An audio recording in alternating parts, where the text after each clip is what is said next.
होतो त्याचं उदाहरण आपण या ठिकाणी पाहिलं.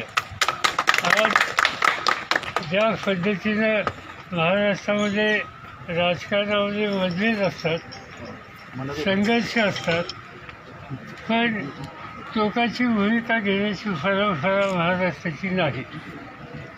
पण गेले काही दिवस हे जे काही आंदोलनाच्या माध्यमातून एस टी कर्मचाऱ्यांना सांगण्याचा प्रयत्न होत होता तो शोभनीय नव्हता. एस टी कर्मचारी आणि आपला पक्ष यांचे घनिष्ठ संबंध होते. गेले 40-50 वर्षात त्यांचं एकही अधिवेशन माझ्याकडनं कधी चुकलं नाही. आणि ज्या ज्या वेळेस प्रश्न निर्माण झाले त्या प्रश्नाला हातभार लावून सोडवण्याच्यासाठी आपल्या सगळ्या सहकार्यांनी कष्ट घेतले. याच वेळेला एक चुकीचा रस्ता काहीतरी दाखवला आणि त्याचे दुष्परिणाम आज या ठिकाणी आहेत. कारण नसताना जवळपास काही महिने घरदार सोडून एस टी कर्मचारी नोकरीच्या बाहेर राहिला आणि त्याच्यामुळं प्रचंड आर्थिक संकट त्याच्या कुटुंबावर आलं. दुर्दैवानं काही व्यक्तींना टोकाची भूमिका घ्यावी लागली आत्महत्यासाठी. आणि त्यामुळं जे नेतृत्व अशी टोकाची भूमिका घेण्याची परिस्थिती निर्माण करते तेच नेतृत्व आत्महत्या किंवा तत्सम गोष्टीला जबाबदार आहे. आणि त्याच्यातून जे काही नैराश्य आलं त्या नैराश्य कुठे काढलं पाहिजे म्हणून त्यांनी या ठिकाणी टार्गेट करायचा प्रयत्न केला. दुसरं काही त्याच्यामध्ये नाही.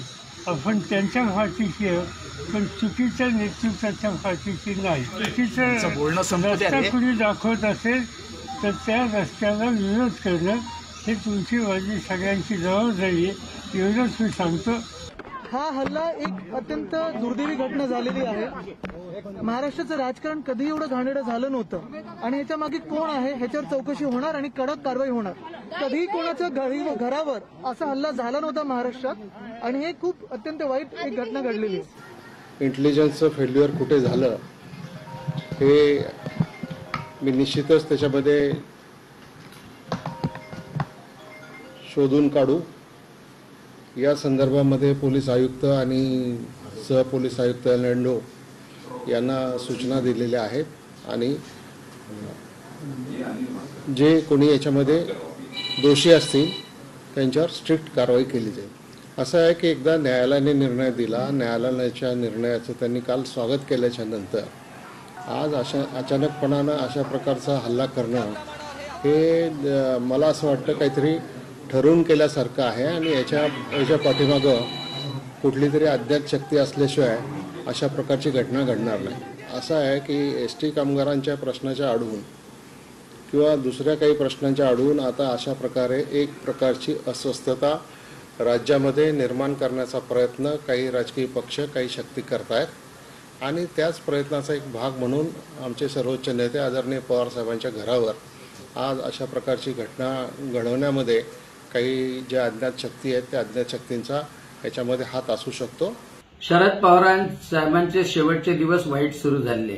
शरद पवार साहेबांचं सरकार इतकं रग्गेल झालंय, इतकं अहंकारात गेलेलं आहे की अनिल परबांनी काल म्हटलं 5 महिन्याच्या संपाने काय फायदा झाला.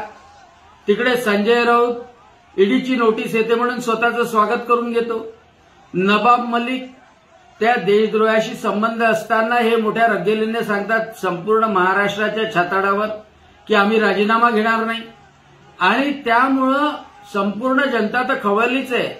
पण 5 महिन्यापासून दुःख झेलणारे, शेवटी हायकोर्टाच्या निकालानंतरही अपमानित होणारे कामगार, त्यांना माहित आहे की हे सरकार हालतं फक्त शरद पवार साहेबांच्या विचारांनी, शरद पवार साहेबांच्या कृतीने.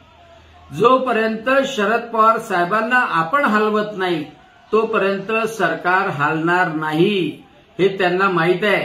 आणि म्हणून हे सगळं अराजक निर्माण झालं ते सगळं शरद पवार साहेबांच्या स्वतःच्या मुळे निर्माण झालेलं आहे. शरद पवार साहेबांनी खरोखर आताच जाहीर केलं पाहिजे की माझी जेव्हा सुरक्षा नाही तेव्हा या राज्यात कोणाचीच सुरक्षा नाही. या राज्यात राष्ट्रपती राजवट लावायची शिफारस शरद पवार साहेबांनी करावी. खरं तर कुठल्याही नेत्याच्या राहत्या घरी अशा पद्धतीने मोर्चा नेणं हे चुकीचंच आहे.